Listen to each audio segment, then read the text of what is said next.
And moving across the desk, Nicholas Rushworth is here for Media Watch. Hello, Nick. Hi to you. And we're starting again with the EU referendum, the word that's on everyone's lips, Brexit. Britons are divided.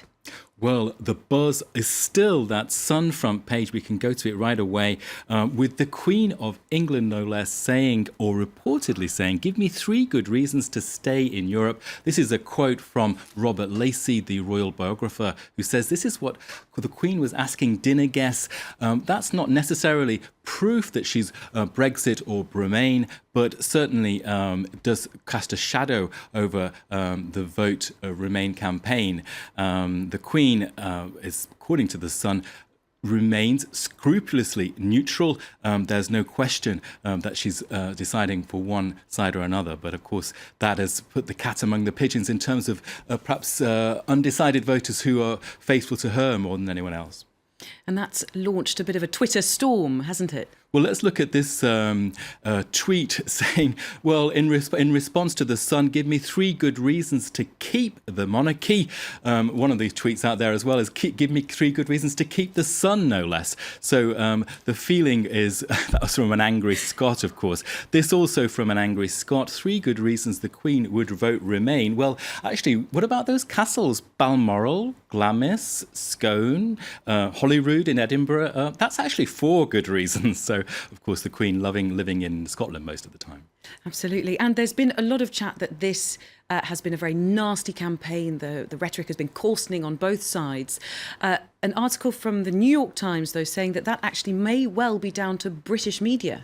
Well, this is a piece in the New York Times, as you said, by Martin Fletcher, who's a former Brussels correspondent for the Times, and he's asking who is to blame for the appeal of the Brexit campaign. Perhaps it's the British newspapers themselves.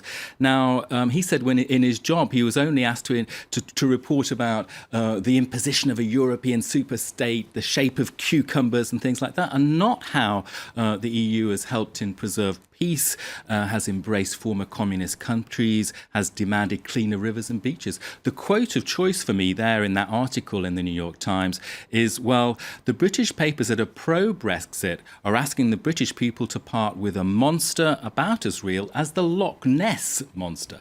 Which, of course, is the crazy mythical creature that is up in Scotland in a lake there. And there's the sense in France, Nick, that the media is having not only an influential role, but perhaps overstepping its mark. Well, that's an echo of that New York Times article, isn't it? I saw this tweet in French saying there won't be a Brexit, with a picture of actually just all the chat shows and comments that are on the radio and TV, and they're just saying it's the newspaper people who are saying that there is a suspense factor here. There won't be a Brexit after all.